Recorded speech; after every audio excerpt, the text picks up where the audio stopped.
अमित अभी स्कूल जाने के लिए घर से निकला ही था कि उसने देखा उसके स्कूल के मास्टर जी राकेश तिवारी जी उसके घर ही आ रहे थे। तुम्हारे पिताजी से कुछ काम था, क्या वो घर पर हैं? अमित ने जवाब दिया, जी मास्टर जी, पिताजी अभी घर पर ही हैं। उनकी आवाज सुनकर मधुसूदन जी घर से बाहर आए और बोले, अरे मास्टर जी आप, क्या अमित ने कोई गलती कर दी? मास्टर जी ने हंसते हुए कहा, अरे नहीं, यह तो बहुत होनहार है, इसलिए मैं आपसे कुछ बात करने आया हूँ। आप शायद नहीं जानते कि आपका बच्चा पढ़ने में बहुत तेज है। मैं चाहता हूँ कि इसे शहर भेज दिया जाए। यह एक दिन जरूर आपका नाम रोशन करेगा। मधुसूदन जी ने आश्चर्य से पूछा, यह सब तो मुझे पता नहीं है, आप कह रहे हैं तो ठीक ही होगा, लेकिन इसे भेजें कैसे? मेरे पास तो पैसे नहीं हैं। मास्टर जी ने अमित से पूछा, बेटा क्या तुम शहर पढ़ने जाओगे?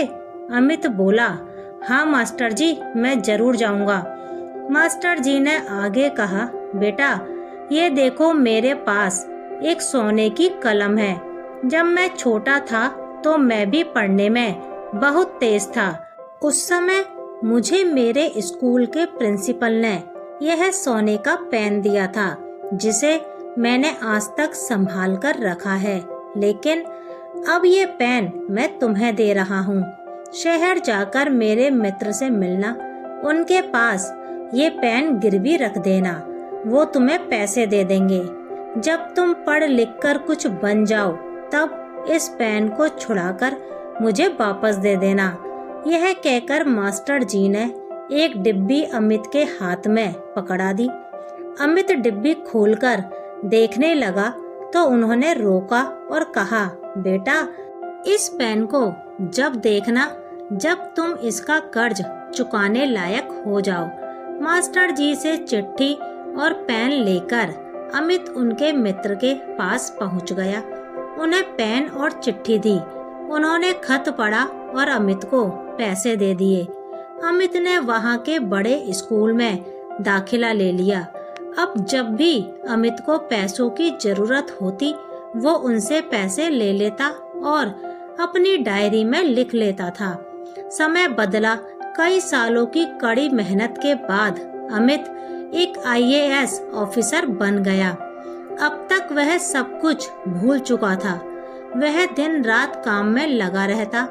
एक बार अमित के पिता मधुसूदन जी उससे मिलने शहर आए। वे गेट पर पहुँचे तो सिक्योरिटी गार्ड ने उन्हें रोक दिया। उन्होंने कई बार बताया कि वे अमित के पिता हैं, लेकिन यह सुनकर वह हंसने लगा।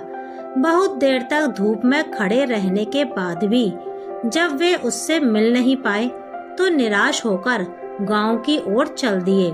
रास्ते में उन्हें अमित की गाड़ियों का काफिला दिखा। पिता को देख अमित ने गाड़ी रोकी और गाड़ी से उतरकर उनके पैर छुए। फिर उन्हें गाड़ी में बिठाकर अपने घर ले गया। अमित को इस तरह देखकर उसके पिता बहुत खुश हुए। अमित बोला, पिताजी अब आप चिंता मत कीजिए, गांव को छोड़ दीजिए और मेरे साथ यहाँ आकर रहिए।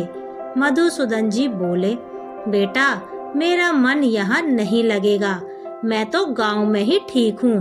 एक बात और, अपने गार्ड से कहो कि वो तुम्हें किसी से मिलने से रोके नहीं, क्योंकि कोई ना कोई मुसीबत में होगा तभी तुमसे मिलने आएगा। अमित ने तुरंत गार्ड को बुलाकर डांटा और कहा, मुझसे कोई भी मिलने आए उसे अंदर बिठाकर पहले पानी के लिए पूछो, फिर मुझे खबर करो। उसके जाने के बाद अमित बोला, पिताजी गांव के क्या हालचाल हैं, आपके खेत वगैरह?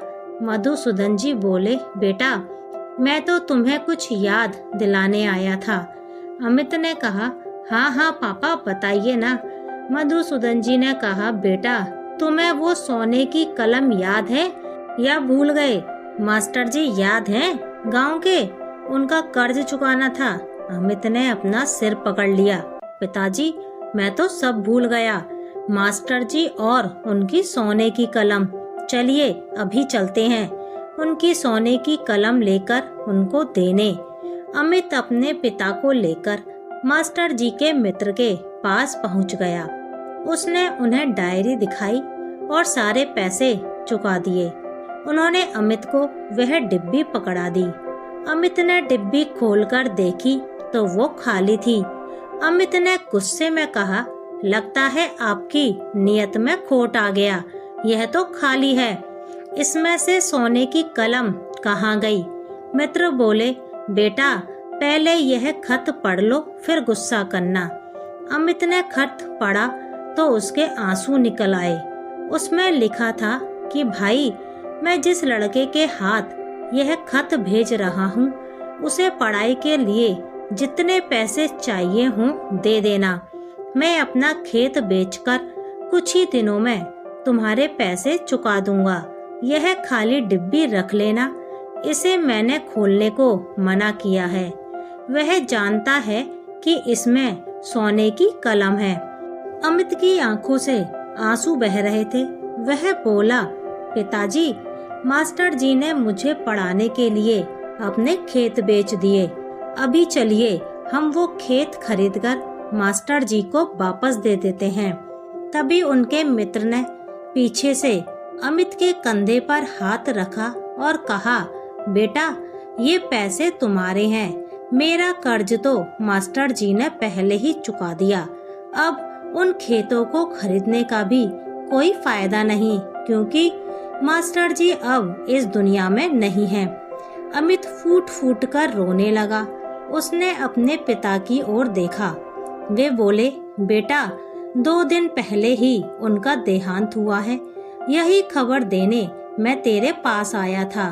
अमित रोते हुए बोला, पिताजी, मुझसे बहुत बड़ी भूल हो गई। अफसर बनते ही मैं सब भूल गया। काश मैं उनका कर्ज उतार पाता। मधुसूदन जी बोले, बेटा तुम कुछ बन गए हो, अब गांव के ऐसे ही गरीब बच्चों को शिक्षा देकर अपने जैसे लायक बनाओ। अमित ने अपना तबादला उसी गांव में करवा लिया।